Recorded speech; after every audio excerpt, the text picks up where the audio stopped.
que a partir da década de 40 e marcantemente na década de 50, as escolas adotam a história oficial como fonte dos seus enredos. Esse momento em que o samba de enredo tenta se alinhar com a história oficial do Brasil representa, eu acho, uma tentativa do sambista de ser aceito numa sociedade que lhe era muito adversa. Estes enredos do Brasil colônia, do Brasil império, né, antes do período da República, são mais caros aos sambistas.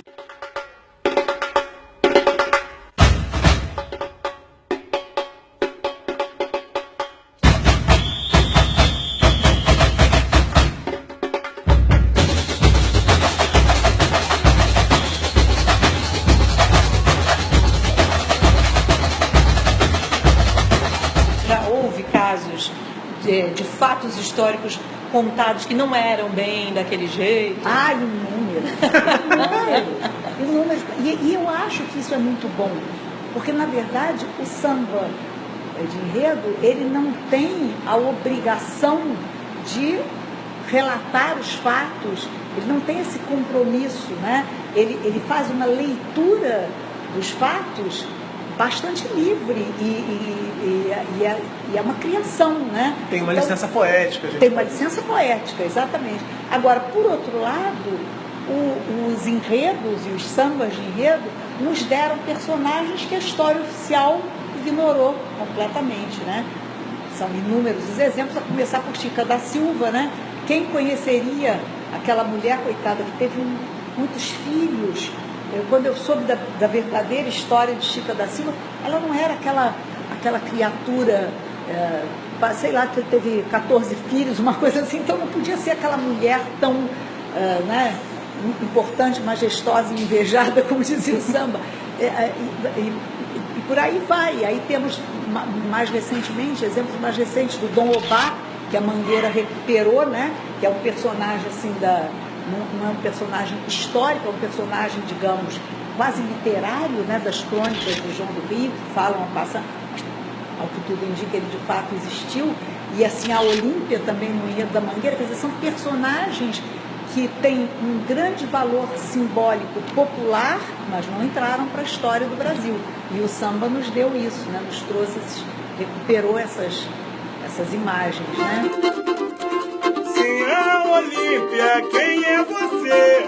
Sou amor, sou esperança, sou mangueira até morrer. Sim, a Olímpia, quem é você? Sou amor, sou esperança, sou mangueira até morrer. Mas viveu em Vila Rica, Cinderela, entre sonhos e quimeras, de raríssimo esplendor. Quais são, na sua opinião, Raquel, os grandes riscos de um enredo histórico? Para quem é leigo, está de fora do universo do carnaval, pode pensar inicialmente, bom, se eu vou levar para a avenida um enredo histórico, eu tenho que ser fiel à história. Você já disse que não, que a escola ela tem essa liberdade poética, ela pode recriar, oferecer a sua interpretação para aquele episódio histórico. Então, qual seria um grande risco?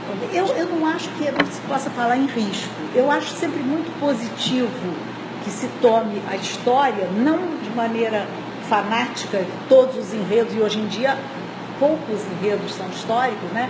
Eu não acho que haja riscos nisso, porque na verdade eu acho que a grande contribuição dos enredos por exemplo, para a educação, para o ensino, né, da história, não é no que está escrito ali, mas sim no que é sugerido, no que está nas entrelinhas dos enredos, né, dos sambas. Porque, por exemplo, o negro, durante todo o tempo em que ele foi obrigado a falar de Ananeri, de Caxias, da Batalha do Riachuelo, de que ele queria de fato falar? Ele queria falar dele, né? Era dele que ele estava querendo falar, porque ele não tinha voz na sociedade naquele momento, e ainda não tem, né? Então ele precisava encontrar uma maneira de pôr ali nas entrelinhas dos sambas alguma coisa que falasse da realidade dele. E aí a gente tem muitos e muitos exemplos desse tipo. Um deles que eu gosto muito é um enredo onde canta o Sabiá, que é da Imperatriz do ano de 1982, se não me engano, em que o samba vai falando, né? Tem um refrão muito bonito, chove chuva, e aí lá no final do samba ele diz: no povo a busca incessante de um momento feliz, a imperatriz em festa hoje aqui se manifesta no palco da raiz. Então eu ficava pensando, o que essa busca incessante por um momento feliz está fazendo ali? Porque não encaixa, mas era assim, era como se ele dissesse: isto que nós estamos fazendo aqui hoje, né, a imperatriz se manifestando no palco da raiz, é na verdade o nosso desejo de buscar um momento de felicidade que nós não temos normalmente. E assim, e outros exemplos. Tem um exemplo da Beija-Flor, né? Jogue fora a roupa do dia a dia e tome banho no chuveiro da ilusão. O enredo é lá sobre uma qualquer coisa, mas ele acha maneira de encaixar no samba um desejo dele. Quer dizer, a minha vida, a minha roupa do dia a dia não vale nada, é um horror.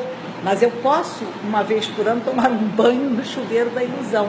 Então, eu acho que isso é a grande história que o sambista quer contar, né? Qualquer que seja um enredo, pode ser um enredo imposto por um patrocinador, pode ser qualquer coisa, ele encontrará uma maneira sutil de colocar ali alguma coisa que fala da realidade dele, né? Tem inúmeros exemplos disso, né? E até é um bom exercício para os alunos da educação formal, né? É buscar esses momentos de expressão que não estão ligados ao enredo, mas estão ligados a um desejo de ser ouvido, de que a sua voz seja ouvida, né? Agora, você já deu aí alguns caminhos, né? Mas como é que você imaginaria essa aproximação, né, da escola formal e da escola de samba do ponto de vista histórico, né? A gente sabe que alguns professores já trabalham isso, levar os sambas para a sala de aula, para falar do enredo. Como é que você vê esse diálogo? Olha, eu acho que isso é uma coisa muito boa. Principalmente, eu acredito muito que a escola é muito mais do que transmitir conteúdos, né? Então, eu acho que, por exemplo, quando você dá aos seus alunos uma visão de que existe uma outra realidade que não aquela que é o cotidiano dele, isso é muito importante, né? Então, por exemplo, a escola de samba, ela, para o aluno que é de uma comunidade que tem samba, né, uma comunidade que participa e tal, mas muitas vezes ele não é de samba, ou por razões religiosas, ou por outras razões de outra natureza, enfim. Aquele aluno, mas ele nasceu ali, ele conhece, ele sabe o que é o samba, ele sabe o que é uma escola de samba. Ele parar e analisar o que a escola de samba, qual é a voz do sambista, né?